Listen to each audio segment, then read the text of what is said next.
Welcome to Dr. Mwaka Global Channel. Karibu katika utabiri wa nyota wa Ijumaa tarehe 24 mwezi ni wa 7 mwaka 2026. Ijumaa hii jua liko katika nyota ya Simba na mwezi ukiwa katika nyota ya Mshale. Muunganiko huu wa jua kuwa katika nyota ya Simba na mwezi katika nyota ya Mshale, jua katika nyota ya Simba linakufanya wewe uendelee kuongeza ujasiri, kujiamini na pia hamu ya kufikia mafanikio ya juu zaidi. Mwezi nao unaleta nishati ya kukuhimiza wewe uweze kuwa na matumaini, kupanua maarifa, kutafuta fursa mpya. Pia ni siku nzuri ya kuweza kusikiliza busara zako na kufanya maamuzi kwa utulivu bila kuruhusu changamoto za muda mfupi zikuzuie kuona mafanikio yanayokuja. Kwa hivyo nitafanya utabiri wa nyota zote na tutaanza nyota ya kwanza, nyota ya punda au nyota ya Aries. Kwa wale wafahamu nyota ya punda ni kwa watu kina nani? Nyota ya punda ni ya watu waliozaliwa kati ya Machi tarehe 21 hadi April tarehe 19. Leo unaweza kujihisi mwenye huzuni sana, unaweza kuchoka kihisia au kukosa hamasa. Hivyo kitu ambacho naambiwa katika utabiri huu ni kuwa epuka kufanya maamuzi ya haraka. Ikiwa una fedha zinazodaiwa, zifuatilie kwa busara ili kuepuke hasara. Pia kama wewe ni mwanafunzi na uko kwenye nyota ya Aries, basi unaweza kuwa makini katika masomo. Pia punguza shughuli nyingi zenye hatari. Licha ya changamoto hizo zote, kuna bahati mpya inaanza kukufuata. Iwe ni fursa ya kazi au chanzo kipya cha mapato ambacho kinaweza kujitokeza. Baadhi yenu mnaweza pia kuhisi maumivu ya tumbo ya muda mfupi. Nyota ya pili ni nyota ya Taurus au nyota ya ng'ombe, na hii ni kwa watu waliozaliwa kuanzia April tarehe 20 mpaka Mei tarehe 20. Leo mwezi unakubariki, kunatokea amani ya kifamilia ambayo itakuletea utulivu wa akili, na unaweza kukutana na mtu ambaye ana ushawishi mkubwa sana. Huyu mtu atakusaidia kukuza taaluma yako. Pia kazi yako inaweza kutambuliwa, kunaweza kuwa na pongezi nyingi. Kama ni kwenye kazi, unaweza kupandishwa cheo. Pia kunaweza kutokea migogoro ya urithi ambao baadaye itapata suluhisho. Baraka za fedha zinaongezeka na ndani ya siku chache zijazo unaweza kupokea kiasi kikubwa sana cha fedha. Hata pia unaweza pata habari njema ambazo zitahusiana na mapato yako. Nyota ya tatu ni nyota ya Gemini au nyota ya mapacha, na ni kwa wale waliozaliwa kuanzia Mei 21 hadi Juni tarehe 20. Nishati nzuri inakuzunguka na pia afya yako pamoja na akili yako vitaenda kukusaidia kufikia malengo yako. Unaweza kupewa jukumu muhimu sana kazini na ukaweza kupata ushindi katika biashara au masuala ya kisheria. Hata hivyo, epuka kuanza kupitia kiasi kuhusu maisha yako, kwani husda za watu zinaweza kukatisha tamaa. Endelea kujiamini kwa sababu unaweza, na pia kwa bahati yako bado ipo na mafanikio yako yanakaribia. Usikate tamaa. Kwenye nyota ya Cancer ama nyota ya Ka ni kwa wale waliozaliwa kuanzia Juni tarehe 21 hadi Julai tarehe 22. Leo uwezo wako wa kufikiri na kujifunza utaongezeka na utaweza kudhibiti hisia zako vizuri. Fedha zinaweza kuongezeka taratibu, lakini uwe makini kabla ya kuwekeza. Wakati mzuri sana huu wa kukaa na wapendwa wako utaleta furaha. Hata hivyo, unahimizwa kuwa unaweza kuhisi kuna vikwazo ambavyo vinachelewesha maendeleo yako, au kuna dalili za uchovu au homa.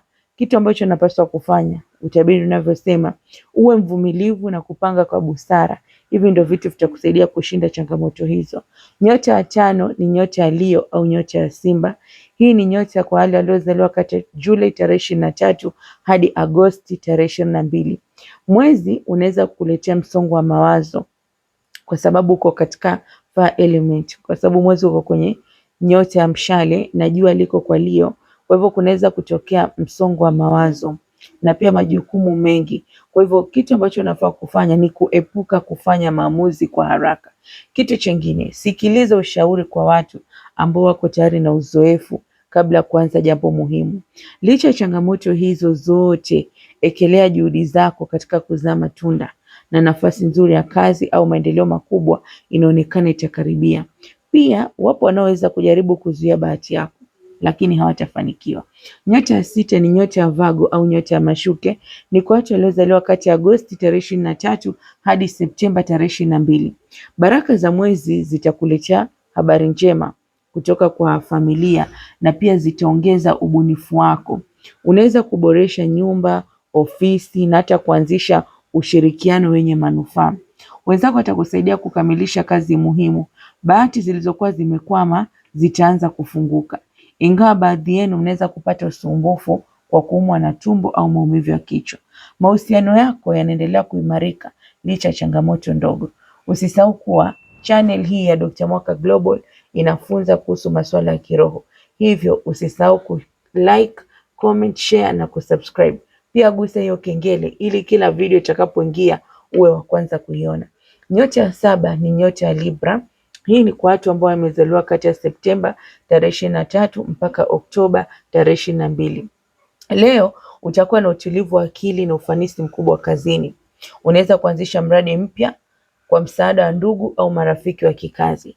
Hata hivyo, mafanikio yako yanaweza kuwachochea baadhi ya watu na kukutakia mabaya au kujaribu kuvuruga mahusiano yako. Kwa hivyo endelea kuwa makini, usikate tamaa na pumzika vya kutosha ili uweze kudumisha nguvu zako.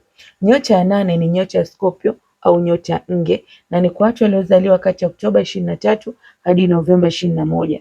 Matokeo ya leo yanaweza kuwa ya mchanganyiko sana.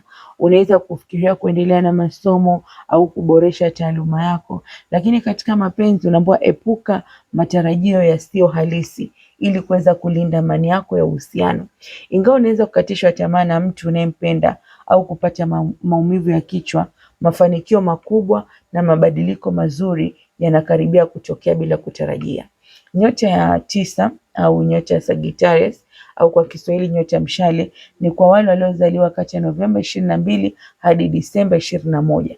Leo unaweza kukosa hamasa au kutumia fedha kwa mambo yasiyo ya lazima. Hivyo soma kwa makini mikataba yote au fomu yoyote kabla ya kutia saini. Pia kuwa makini na watu wanaweza kujaribu kuvuruga mipango yako. Hata hivyo, bahati ya kazi na mafanikio inaanza kukufuata.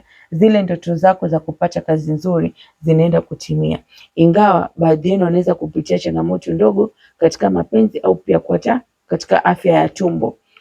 Nyota ya 10 ni nyota ya Capricorn au nyota ya mbuzi kwa watu waliozaliwa Disemba tarehe 22 hadi Januari tarehe 19.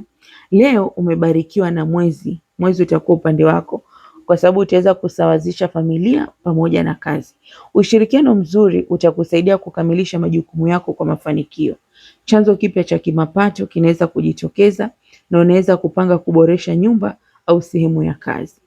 Nuru mpya inaonekana ambayo itakusaidia kuondoa vikwazo ambavyo vilikuwa vinazuia maendeleo yako na mafanikio yako makubwa.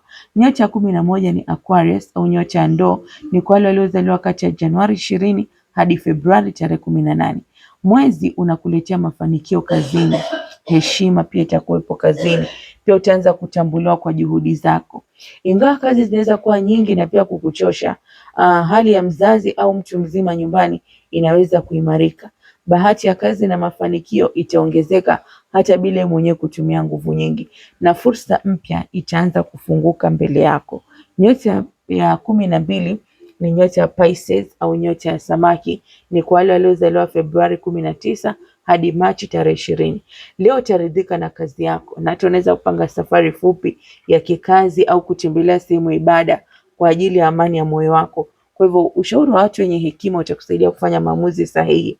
Ingawa hali ya fedha, kazi au mahusiano inaweza kuonekana ngumu kwa sasa, usikate tamaa kwa sababu fursa mpya na mabadiliko mazuri yanakaribia kuingia katika maisha yako. Huo ndio utabiri wa leo Ijumaa tarehe 24 mwezi wa 7 mwaka 2026.